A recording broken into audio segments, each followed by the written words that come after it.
Where you are in the world, I just want to say hello. I'm excited to be able to be here. Drop down in the chat below, hello, and tell me where you're from so that we can just know where it is that you're watching this live from. I love to know who it is and that's here joining us and where you are in the world. For those of you that don't know me, my name is Renee Slansky and I'm a professional dating and relationship coach. So I've been in this industry since 2013. I created the #1 dating and relationship blog in Australia. I have a YouTube channel which has over 100,000 subscribers. My aim is to be able to bring love education to a generation. I've been translated into different languages. I've helped thousands and thousands of women and men around the world. And I'm excited tonight to be able to talk about a particular subject, and that is to be able to help you find the love that you are worthy of. Now, there is an opportunity, obviously, to be able to do live Q&A. And this is a great time to be able to get those burning questions off your mind and heart and to be able to ask them. And what I'll do is as they start to come up, I will answer the relevant ones and I will try to get to as many as possible. Now, whenever I do a live, okay, what I always suggest is turn off every other distraction that you have, because these lives, I think, are something that we just take for granted. Social media is something that we take for granted. We think that, oh yeah, I've got access to it and I want to learn something, but then we get distracted. If 2022 is a year that you are serious about really getting some progress in your love life, shifting through those bad habits that you have that have kept you stuck, can I just say this is an opportunity to learn. Okay, this is an opportunity to actually take on board what it is that I'm saying, the strategies that I'm going to talk about briefly in tonight's live. The advice that I'm going to give you is life-changing. I teach psychologists, I teach family counselors.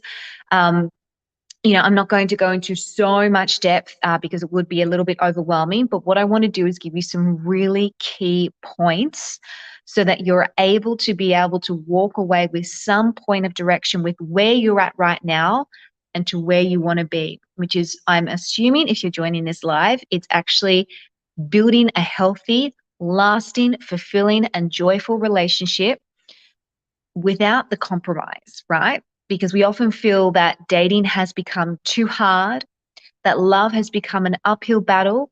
We've got all this access to all these different apps and ways to date, and yet we still struggle to find love.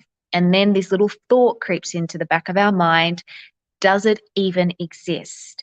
And why me? Why can't I find it? Why is it that my cousin can, my friend can, my sister can, my brother, someone else? Why is it that I struggle with it? Am I even worthy of it? Okay. Now, a little bit about my backstory. I wasn't always a dating and relationship coach. In fact, I was completely the opposite. I was absolutely horrible at love for 10 years. I was in and out of broken relationships. I dated narcissists. I used to climb boyfriends' fences. I used to cry on nightclub floors over guys. I was stood up. I was ghosted. I used to go on multiple dates in a day. I jumped out of a car once trying to get away from a guy, just to be dramatic. Okay. So I was terrible. Okay. I was terrible at love. And it got to a point where I realized, like, I had an epiphany one day that I can't keep blaming the men that I'm dating. Somewhere along the way, I'm choosing this decision and this life, and I need to start taking accountability for what I was doing. And I realized that I am the common denominator. And the moment that I realized that, it set everything else in motion. And literally after I went to a counselor, I had a bit of therapy because I needed that help. I needed that healing. And 3 to 4 months later, I actually met my future husband. Okay. So if you can go from over a decade of struggling with love, being absolutely horrible at it, to finally meeting your future husband within a couple of months, and then having the dream relationship that you want. And I'm not saying it didn't take work, because it did take work. It just goes to show you that you have the power with obviously the right advice and the right support, to change your world and to make up for lost time. And I know that the pandemic has hit us really hard. A lot of people really struggled with relationships and finding love during the pandemic, but we're moving out of that now, and we can't keep using that as an excuse. So 2022, we're still, in the first half of the year. It is not too late to be able to really step into this love that is on your heart. Now, hope this is good for you guys. Some of you guys probably needed a little bit of encouragement. And the first thing that I wanted to say is, yes, it does exist. And yes, you do deserve it. However, I don't want to sugarcoat everything. I will also say this. You are the common denominator in your life. And it's not the love that it's not that the love that you want isn't out there. It's a matter of knowing what is blocking you from being able to get it and how to accelerate it into your life. Because I'm someone that believes that we don't have to do everything at a snail pace. The thing is that we've grown up with no love education. No one's taught us how to date. No one's taught us how to do self-love. No one's taught us the methods and the right way to be able to communicate and build relationships and work on ourselves. So it's no wonder that we're going out there and we're dating and we're struggling, okay, especially if you have trauma in your past. But the truth is that we're adults now, and we now have access to love education like this live. So it's always a good opportunity, if you ever come on one of these lives, to be able to take notes as well, because you're really absorbing it. So let's jump into those key points. And don't forget, you can drop some questions down below if you like as well. Let me know if you are liking this live. Let me know if you are excited to be able to find love this year, or to at least begin the journey to realize that you are worthy of love, okay? So the whole point of this topic is that you are worthy to find the love that you deserve, okay? Now, one of the big things, okay, that stops us from being able to get out there and attract the relationship that we truly desire is we have this limiting belief that A, it doesn't exist. B, that we have to earn it, okay? Or C, that we have to, that we're not enough for it and we have to settle for second best, okay? Now, the way that the brain works, okay, and I've read so many books on neuroscience, and it's part of what I incorporate into my coaching. So I'm a bit at an angle here. Is whatever you focus on is what you pull into your life. Now, I'm a very practical coach. I'm not a woo-woo coach, okay? So when I talk about, manifestation, law of attraction, I'm basing it on neurological science. I'm not basing it on the universe, okay? And a little trick I want you to do is this. Next time you go out, okay, or even today, if you've got an opportunity, I want you to look for something particular, whether it is a certain piece of clothing, a certain color, whether it is a certain car, okay? Maybe it is a Volkswagen Beetle, maybe it is a Mini Cooper. I want you to try and focus on finding just that. And then I want you to count how many times you see that.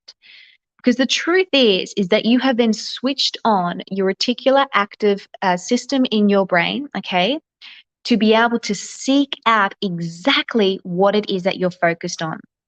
Now, if you go out there dating and you think there's no good men out there's no good women out there, I'm never going to find someone who's going to accept me because I'm a single mom. I'm never going to find someone who accepts me because I have high anxiety. I'm never going to find someone because I'm not the right height, or I'm not good looking enough, or I'm not the ideal physical appearance that, society makes us think that we have. If you are constantly thinking that, here's what's going to happen. You are going to start to attract, and you are going to emit behaviors that automatically bring that thought into reality, okay? You are going to start to attract emotionally unavailable men and women if you yourself believe that what you want doesn't exist, okay? Some of you more ladies, I will say in particular, out there and you're dating and you're finding that you're constantly dating these men who can't commit to you, okay? They're not emotionally available. They're not ready. And you're having that time after time after time after time, and it is exhausting you. And you're wondering, do any men want to commit? Like, how hard is it to find a guy that's ready? What do I have to do? Do I then have to settle for second best? The truth is, there is a part of you that believes that you are not worthy to receive that love, or there is something that you're holding back yourself because of what you've experienced in the past. So therefore, you're automatically attracting someone who isn't able to commit to you because you're not ready for that commitment. And I know in your head, you're probably thinking, yes, I am, Renee. I'm dating. I want to get married. I'm trying. I'm so ready for commitment. If you are attracting men or women who are not ready to commit, then there is a part of you that is not ready to commit. Okay? Because whatever we subconsciously believe, we then pull into our reality. Now, this is called self-sabotaging. Okay, this is why we have to realize we're the common denominator here. And whatever we see as a recurring pattern is key for you to be able to have a starting point to work out what is blocking me in love. So if one of the things, if I can give you guys and girls an exercise, which is actually an exercise that I give all my private clients as well and in my programs, is I want you to do a little bit of an audit. Okay, I want you to do an audit on your love life. What are you currently seeing happen again and again? What patterns are popping up? Are you dating constant narcissists? Are you dating people who are constantly emotionally unavailable? Are you getting ghosted?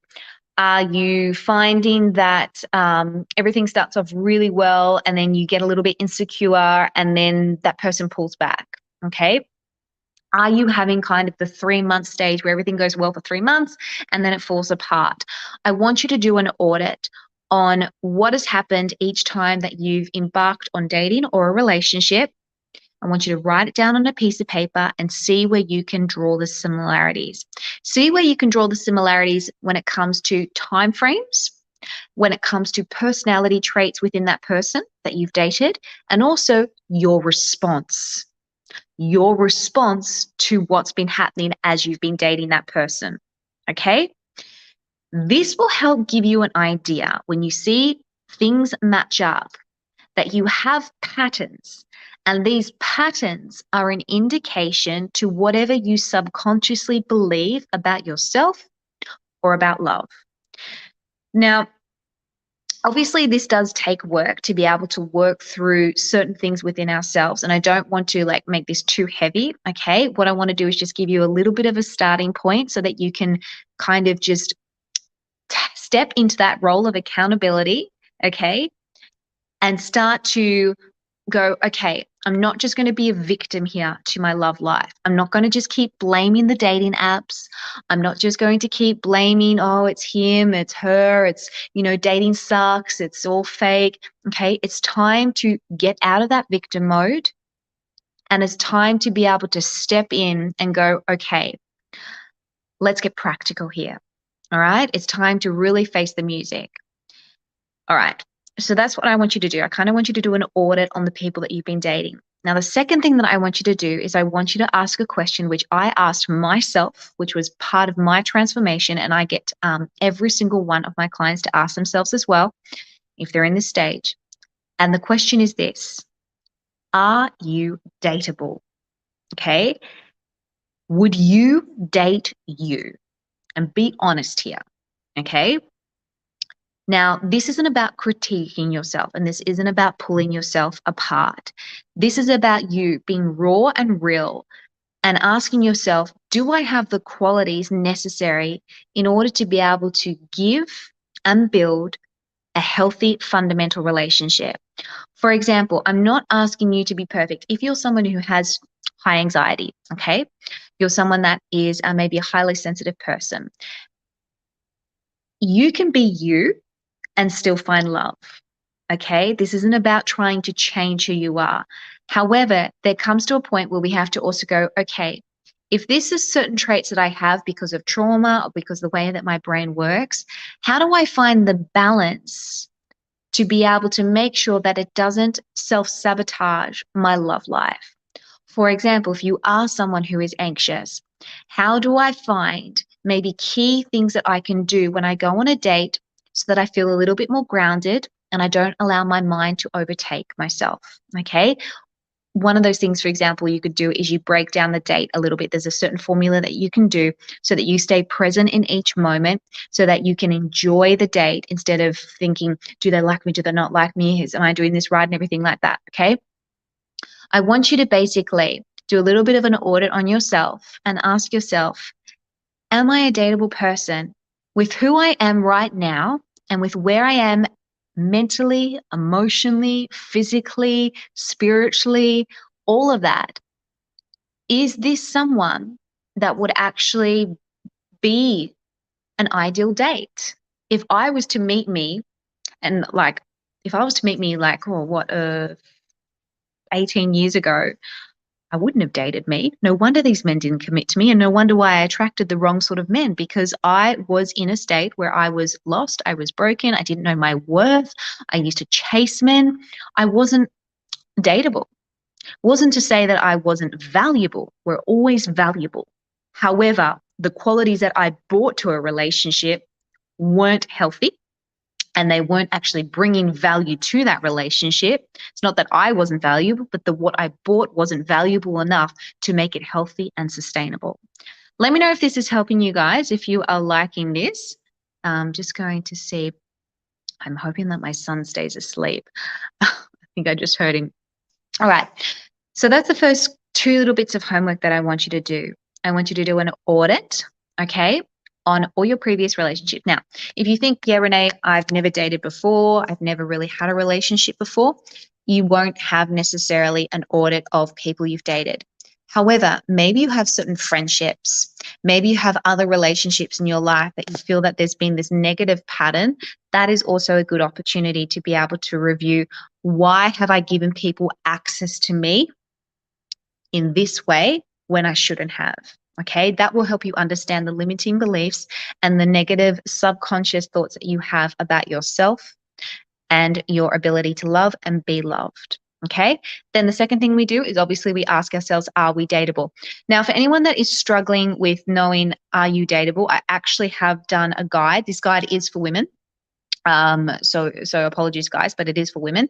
You can download it on my website, reneeslansky.com. I've got a couple of other guides on there as well. It's literally called Are You Dateable? And there's a quiz in there, okay? And that quiz will help work out, okay, are you ready? Are you not ready? Or are you in transit, okay? Some of you are ready for love. Okay, some of you are ready to really find love. So then what is it that's stopping you? Truth is that there is a practical way to date. Okay, once we've worked on those limiting beliefs and once we've worked on some of those things that you need to be able to work on yourself to become a highly dateable person, there is then a method to be able to attract love. Okay, and attract love. When I say attract love, I mean a love that is of high standard and eventuates into a healthy relationship. We are kind of in a society that romanticizes the idea of finding love. We look at reality TV shows, even Bridgerton. I love that series. I'm on the second series at the moment now. I've almost finished it. And if you're a female especially, you romanticize love, okay? And we need to understand that, again, even though we have access to online dating apps, it doesn't necessarily mean that we have access to love. And we have to be smart about dating. Dating is about building a relationship. And when you build a relationship with anyone else in your life, whether it's a friend, okay, you choose your friends, right? You choose your friends, you have boundaries with your friends, you have fun with your friends. It's almost like there's a natural process that happens, but you're conscious about it. It's the same with dating, okay? This isn't about seeking out love and feeling that you have to strive and perform in order to be able to have it. You are worthy of love. Okay, and the love that you want exists. The fact that you have an inkling on your heart and the fact that you have a desire is proof enough that what you want does exist. Okay, so you need to start owning that. So you need to stop asking yourself, does it exist? Yes, it does. You need to get rid of that question. It is not a question, it is a fact. The love that you are worthy of does exist. However, it is up to you to either accelerate it, otherwise, you're going to keep hindering it. Okay, one of the things that we need to do after we've worked out what our love blocks are and we've worked on ourselves is we need to get practical. We need to get practical with dating. Okay, for example, when it comes to going on a first date, there are only two real things that you should be focusing on. And that is this: do I like this person? How do I feel in their company? And do I want to see them again? That's it. A lot of you are going out there on a first date and you're trying to assess this person based off the couple of hours that you know them and then work out, do you have a future with them? Some of you will be getting attached too soon and then you're becoming intimate too soon, which then reinforces that attachment. And then you're not knowing who it is that you're actually attached to. And then you're finding yourself disappointed down the track because it hasn't worked out. Okay. Dating is a process. It is a process that we should be continually moving through. However, it is a process that needs to happen in certain stages so that you don't rush love. Okay? The thing is that if you've been waiting for a while to find love, okay, and you're really hungry for it, you're yearning for it, which I know what it's like to be in that position. It's so easy to get so focused on someone and try to force it to happen, like you're trying too hard. Some of you just need to allow some surrender here, and others of you actually need to put in a little bit more work. You actually need to make more effort on your dates and give people a second chance and have realistic standards instead of too high standards. Okay, there is a method to be able to date smart. Okay, it shouldn't be hard work. It should be joyful.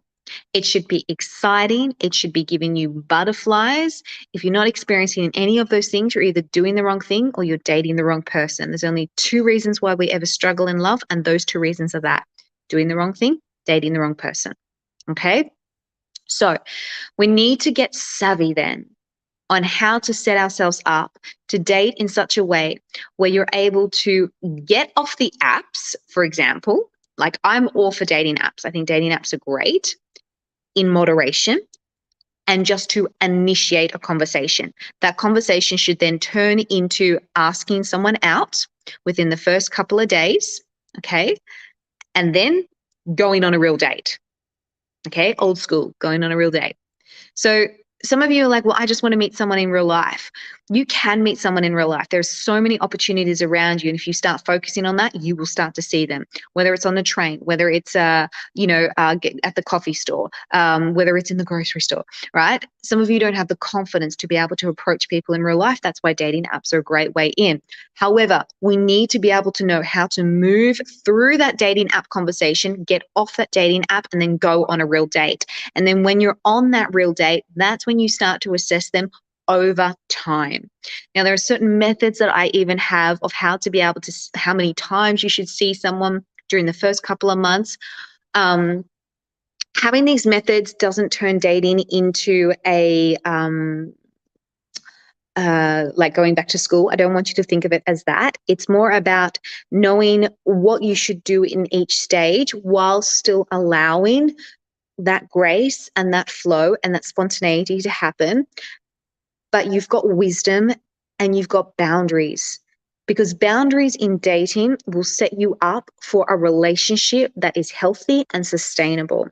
Let me know if this is, if you guys are liking this as well. I can't see any questions come up just yet, so I'm not sure if I'm doing that. Kylie. Okay, let me answer some questions now. I've been talking for a little bit. What if I love someone, but that person doesn't feel worthy of being loved? Actually, it's the story of my life. It seems like I care too much, so the opposite person feels overwhelmed. How can I overcome this? Kylie, it sounds like you are probably an empath, okay? And an empath is somebody who feels somebody else's pain. You probably always attract a lot of people who are wounded. It's that sort of, opposites attract situation. Loving somebody, okay, it may be your responsibility to love someone if you're in a relationship with them, because that's what we do, right? It's normal to, give in a relationship. However, you are not responsible for their ability to take that on in a way that only they can. And this, if you're seeing this as a constant pattern, it might be because you're attracting people who are constantly wounded. Maybe there's even some narcissicity that has happened in the past that you've dated or been in relationships with them. There needs to be, when we love someone, and if someone wants to say that they can't feel that love or they're struggling with it, loving them more isn't going to make up for their lack. Okay. You giving more won't actually help them give back more. What it can do is it'll actually enable them to stay in a position where they will stay the victim, where they will stay, I'm never going to be loved enough. They've obviously got healing to do. And by you wounding yourself in order to fill their wound, it's not actually helping the situation. So what I suggest here is, yes, maybe learn their love language for starters, so that you can access their love directly. The second thing is you need to set boundaries. Don't necessarily burn yourself in order to be able to set them on fire for you, okay? Because you're going to drain yourself, you're going to overgive, and you're not going to be fulfilled, and they're never going to learn how to actually face what it is that they need to face in order to be able to be fully open to love.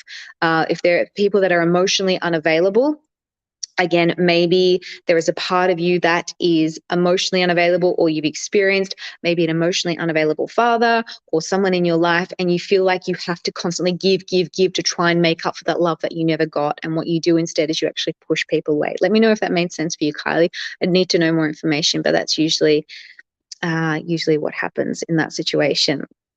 Okay, I used to do the same. I used to do the same all the time. And I thought, oh, maybe if I keep giving more and more, eventually I can earn their love back. But unfortunately, that's not the way it works. And all you do is you end up burning yourself out, draining, and you lose all boundaries, and you tend to lose yourself in that identity because you're so desperate to have them reciprocate the same love back and to feel that love. But that's up to them to do that work. We can't go and rescue people all the time. Okay, do we have any more questions coming through? Kurt. Why is dating so hard now that you can't find the love you're worthy of? Okay. The truth is, there's a lot of different elements nowadays in dating, like social media, technology. We're in a very fast-paced society. We expect things to happen like that. We're in a disposable society, so we don't really give people a chance. We have choice fatigue because we have access to all these different people and all these different apps, so we don't know how to focus on just one person, because what if there's something better? We have fear of missing out. There's a whole lot of elements in our life nowadays, as opposed to, say, let's say 20 years ago, thanks to social media, technology, the way that the world is going, that has influenced our ideas of love. And that's why we struggle. We also struggle because it is a generational thing. We've had generation after generation of generation struggling with no love education. And now we're kind of like seeking love because we realize that we want more, but we don't know how to be able to go about it. And so what we do is we have companies that create ways to find love, but it's not really finding love. It's just giving us access to people. So therefore we have access to all these people, but we don't actually have an understanding of how to build healthy relationships. That's why dating's harder. It really is. People don't want to give people a proper go. People want to rush into things. People are influenced by what they see on TV, on what they see on social media. There is a lack of trust because of social media. The world changes, and we need to know how to adapt and still, the fundamentals to building a healthy relationship don't change. But unfortunately, a lot of us don't know what those fundamentals are. So that's why we need to be able to focus on that first. Okay, do we have another question come through? Let me know if this is something that you guys are liking. And don't forget to just drop it in the chat. Watching from Uganda. That's exciting. I have quite a few clients in Uganda, actually. So I'm glad that you're able to join us. What time is it in Uganda? I guess you would be not too far from my time here. South Africa. Hi, Tommy. Nice to meet you. I haven't been to South Africa. My husband has, but I haven't. All right. So let's do a recap for anyone that's just jumped on a little bit late. Basically, as I was saying, okay, the first thing we need to do is we need to remove that limiting belief. You know, when you might be asking yourself, how do I find the love that I'm worthy of? Does it even exist? Yes, it does exist. That is fact. So we need to stop asking yourself that question. What we need to do is we need to ask smart questions. And the first piece of homework I wanted you to do is I wanted you to do a audit on your love life, see what similarities and patterns that you can find. Okay, that'll help give you a bit of a starting point of what is blocking you. Second thing, ask yourself, are you dateable? Would you date you? And I have done a free guide from that, which you can go to my website and get, which is just reneeslansky.com. Sorry, guys, it is actually just for females. And the third thing I want you to do is we need to start getting smart about love. Okay, we need to start really going, okay, I'm not just going to go out there and date because I can. I need to have some sort of strategy behind it. Doesn't mean you have to turn it into a project. Your love life should not be a project, but there's certainly a smart way that we can do love and dating. All right, guys. And also, if you want to, you can check out my YouTube channel. It's just Renee Slansky. All my social handles, all my links is just my name, Renee Slansky. And feel free to be able to ask me questions over at my socials as well. You can see all my links down there below as well for the Dating Director, which is my blog and my Facebook pages. I do have a private group for women called Worth the Wait. It's been an absolute pleasure being able to share this advice with you and talk to you. And I hope to do it again another time soon, guys. Until next time, stay safe and I'll talk to you soon. Bye for now.